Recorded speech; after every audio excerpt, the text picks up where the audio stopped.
సాగులో అధికోత్పత్తిని సాధించడమే రైతు యొక్క చిట్టచివరి లక్ష్యం. కానీ వ్యవసాయం వ్యాపారంగా మారిన నేపథ్యంలో నిరంతరం అధిక ఆదాయం వచ్చే దిశగా రైతుల ఆలోచనలు మారుతున్నాయి. అయితే ఈ విధానంలో రైతుల పర్యవేక్షణ తప్పనిసరిగా ఉండాలి. అప్పుడే మంచి లాభాలను గడించవచ్చు. ఈ కోవలోనే ప్రకాశం జిల్లాకు చెందిన ఓ రైతు ఎకరంలో మిశ్రమ పంటలు సాగు చేస్తూ ఏడాది పొడవునా దిగుబడులను తీస్తున్నారు. తక్కువ పెట్టుబడితోనే అధిక లాభాలు ఆర్జిస్తున్నారు.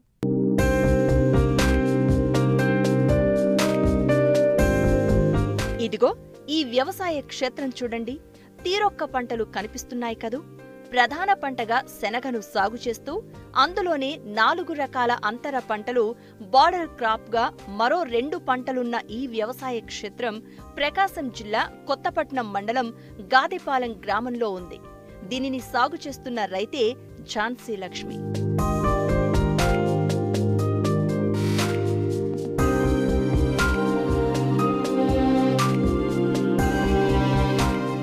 రైతు ఝాన్సీ లక్ష్మి తనకున్న ఎకరం పొలంలో రబీలో ప్రధాన పంటగా శనగను సాగు చేశారు. అయితే వాతావరణ మార్పుల కారణంగా చీడపీడలు వ్యాపించి పంట నష్టపోయే ప్రమాదం ఉంది. కాబట్టి అంతర పంటలను సాగు చేస్తే ఒక పంట నష్టపోయినా మరో పంటతో ఆ నష్టాన్ని పూడ్చుకోవచ్చని ఆలోచించి అంతర పంటలను సాగు చేయాలి అనుకున్నారు. ఇందుకోసం తక్కువ సమయంలోనే చేతికొచ్చే ధనియాలు, పొద్దుతిరుగుడు, వరిగి, గోరుచిక్కుడు పంటలను అంతర పంటలుగా సాగు చేశారు. వీటికి చీడపీడలు ఆశించకుండా ఉండేందుకు రక్షక పంటలుగా జొన్న, మొక్కజొన్న, సజ్జ లాంటి పంటలను బార్డర్ క్రాప్ గా సాగు చేశారు. వీటితో పాటు జిగురు అట్టలు, లింగాకర్షక బుట్టలను పొలంలో అమర్చి చీడపీడల నుంచి పంటను కాపాడుతున్నారు. పూర్తిగా ప్రకృతి విధానంలో సాగు చేస్తూ అతి తక్కువ ఖర్చుతో ఎకరంపై ₹1,00,000 నికర ఆదాయం పొందుతూ చుట్టుపక్కల ప్రాంతాల రైతులకు ఆదర్శంగా నిలుస్తున్నారు. నేను ముఖ్యంగా ఇప్పుడు శనగ వేసుకున్నానండి. శనగలో 5 రకాల అంతర పంటలు వేసాను. దాంట్లో మెయిన్గా శనగ వేసాను. దాంట్లో ధనియా వేసుకున్నాను. తర్వాత సన్ఫ్లవరు, వరిగా, గోరుచిక్కుడు అలాగా 5 రకాల పంటలు వేసుకున్నాను. చుట్టూ బార్డర్గా జొన్న, మొక్కజొన్న అట్లా వేసుకున్నానండి. జొన్న, మొక్కజొన్న అనేది రక్షక పంట అండి. అంటే ఏదన్నా బయట నుంచి మనకు పురుగులు అలా మన పొలంలోకి అట్రాక్ట్ అవ్వకుండా అది ఒక రక్షక పంటలా మనకు ఉపయోగపడిద్ది.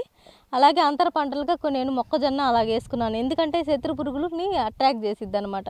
అలాగే నేను లింగాకర్షక బుట్టలు, ఎల్లో ప్లేట్స్ అలా కూడా పెట్టానండి. ఎందుకంటే ఇప్పుడు మనకి పురుగు అనేది వృద్ధి తెలుసుకోవటానికి లింగాకర్షక బుట్టలు వాడతాం. మాకు ఒకే పంట కాకుండా ఇప్పుడు ధనియాలు ఉందనుకో, ధనియాల నుంచి వెలువడే ఘాటైన వాసన వల్ల కొన్ని కీటకాలు అనేవి ధనియాలని ఆకర్షిస్తాయి. అందువల్ల ఈ శనగ పంటని ఏం చేయమన్నమాట. మార్కెట్ రేట్ని బట్టి, అంటే కొత్తిమీరకు రేట్ ఉంటే కొత్తిమీరకు యూజ్ చేసుకుంటాం, లేదనుకో ధనియాలకు యూజ్ చేసుకుంటాం. మేము తొలకర వర్షాల కంటే ముందుగా 30 రకాలతో PMDS వేసుకోవడం జరిగింది. దాన్ని పశువుల మేతకు ఉపయోగించుకొని తర్వాత నేను 400 కేజీల ఘనజీవామృతం వేసుకొని తర్వాత నేను శనగ పంట వేసుకోవడం జరిగింది. అంటే నేను 15 రోజులకు ఒకసారి జీవామృతం స్ప్రే చేస్తాను. తర్వాత పూత దశలో పుల్లటి మజ్జిగ స్ప్రే చేశాను. అది పురుగు వృద్ధిని బట్టి దశపర్ణి కషాయం, తర్వాత కాయ దశలో అగ్నాస్త్రం, మన పురుగులు ఉద్ధృతిని బట్టే కషాయాలు స్ప్రే చేయడం జరిగింది. తర్వాత గ్రోత్ ప్రమోటర్స్గా నేను egg amino acid, fish amino acid అలాగా గ్రోత్ ప్రమోటర్లుగా తీసుకోవడం జరిగింది. శనగలో వచ్చేసి పూత దశలో పూత మంచుకి రాలిపోయిద్దండి. అలాగా రాలకుండా ఉండడానికి నేను పుల్లటి మజ్జిగ స్ప్రే చేశాను. తర్వాత ఇప్పుడు కాయ దశలో ఉంది కాబట్టి అది మళ్ళీ అటాక్ చేసింది. కాయ దశలో ఇప్పుడు దశపర్ణి కషాయం అలా స్ప్రే చేసిన వల్ల పురుగు అనేది లేదండి, కంట్రోల్ అయింది. 9 క్వింటాల దాకా శనగలు. తర్వాత ధనియాలు ఒక 3 క్వింటాల దాకా ధనియాలు అవుతాయి. తర్వాత సన్ఫ్లవర్లో 2 క్వింటాల దాకా సన్ఫ్లవర్లు అవుతాయి. వరిగా వేసాను. వరిగా అవి ఒక 50 కేజీలు అలా అవుతాయి. జొన్నలు మళ్ళీ ఇప్పుడు పౌడర్గా అదే పశువుల మేతకు ఉపయోగించి నాకు కంకులు కోసుకుంటాను కాబట్టి అవి ఒక 50 కేజీలు అవుతాయి. సుమారు ఒక ₹1,00,000 దాకా వచ్చిద్దన్న. నేను ఇప్పుడు PMDS అని 30 రకాలతో వేసుకున్నాను. తర్వాత మళ్ళీ శనగ వేసుకున్నాను. నెక్స్ట్ కూడా PMDS వేసుకుంటాను. అంటే నా పొలం అనేది ఖాళీగా ఉంచుకోకుండా నేను 365 రోజులు పంటలు వేసుకుంటాను. ప్రభుత్వం నుంచి అయితే మా సబ్సిడీ అయితే ఏం రాదన్న. మేము అన్నీ సొంతంగా కషాయాలు కానీ అన్నీ సొంతంగా ప్రిపేర్ చేసుకుంటాం. కాకపోతే టీటీడీ దేవస్థానానికి ఇస్తున్నాం కాబట్టి ఎక్స్ట్రా అదనంగా మాకు వాళ్ళు మార్కెట్ ఫెడ్ వాళ్ళు ప్రభుత్వంతో అనుసంధానం అయ్యి మా ప్రోడక్ట్స్ వాళ్ళు తీసుకుంటున్నారు కాబట్టి దానివల్ల మాకు మార్కెట్ రేట్ కన్నా ఒక 15% అదనంగా వస్తుంది. శనగ ఒక్కటే వేస్తే ఆదాయం రాదు కదా. ఒక్క పంటతోనే ఉంటుంది. అలాగా మిగతా అన్ని పంటలు మనకు భూమిలో పోషక విలువలు పెరుగుతాయి, దాంతోపాటు మనకి ఆదాయ మార్గాలు కూడా ఉన్నాయి. అంతర పంటలతో భూములకు రైతులకు ఎంతో మేలు జరుగుతుంది.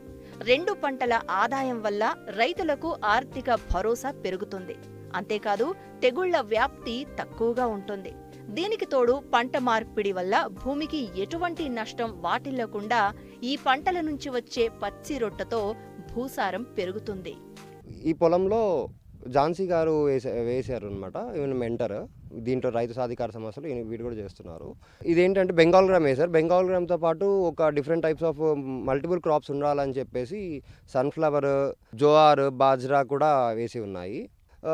దీంట్లో దీని మార్కెటింగ్ ఏంటంటే టీటీడీ తిరుమల తిరుపతి దేవస్థానం వాళ్ళకి పంపించాలి అనే ఉద్దేశంతో వీళ్ళు ఎటువంటి కెమికల్స్ వేయకుండా ఈ మల్టిపుల్ క్రాపింగ్ అనే టైప్ ఆఫ్ మోడల్ని తీసుకున్నారనమాట. దీనివల్ల ఏంటంటే దీని మీద ఏదైతే బెంగాల్ గ్రామ్ మీద కంటే దీని మీదకి శనగ పంట మీదకి వచ్చిన చీడ కానీ పురుగు కానివ్వండి ఏదైనా సరే దాన్ని అట్రాక్ట్ చేసి దాన్ని డైవర్ట్ చేయడం చేస్తున్నారు మల్టిపుల్ క్రాప్స్ వేసి. దానివల్ల ఆ మల్టిపుల్ క్రాప్స్ వేయడం వల్ల వీళ్ళకి మళ్ళా దానివల్ల ఆదాయం కూడా వస్తుంది. ప్లస్ మళ్ళీ ప్రధాన పంట మీదకి వచ్చిన ఇవన్నీ చీడపిల్లలు ఇటువైపు జరగడం జరుగుతుంది. ఇది టీటీడీ వాళ్ళకి బెంగాల్ గ్రామ్ మొత్తం అంతా కూడా టీటీడీ షాప్కి పంపించడం జరుగుతుంది అనమాట. అది వీళ్ళు చేసుకుంటున్న ప్రస్తుతానికి మార్కెటింగ్.